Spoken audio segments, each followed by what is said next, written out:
Hi there, my name is Dr. Marissa May. In this video, we'll be looking at the right triangle you see to the right here, and we're going to be answering some questions. So the first question is, what would the hypotenuse be? Well, if we're told that A is 3 and B is 6, then we get to use good old Pythagorean theorem to find this. So that tells me that C squared is A squared plus B squared.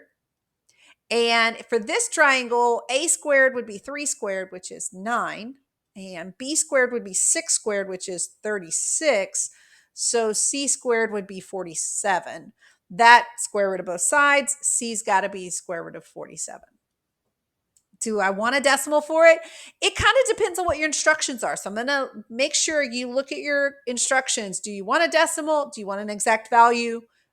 That will help you the best. Okay. Next, let's do the cosecant of A. And you may be saying, well, what's cosecant mean? Well, I want you to remember that cosecant is the reciprocal of the sine. The reciprocal of sine. And I'm just abbreviating there. So if the sine is opposite over hypotenuse, throwback to SOHCAHTOA, right? Then the reciprocal of that needs to just flip it. And so we know that cosecant here is going to be hypotenuse over opposite. So if I look at A, my hypotenuse would be C.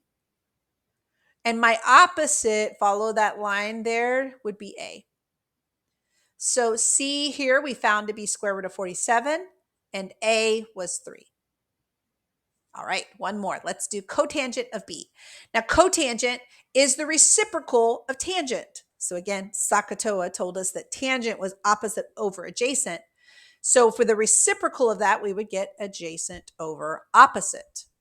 Now, if we're looking at B, the adjacent is the adjacent is A, and the opposite, follow that line there, would be B.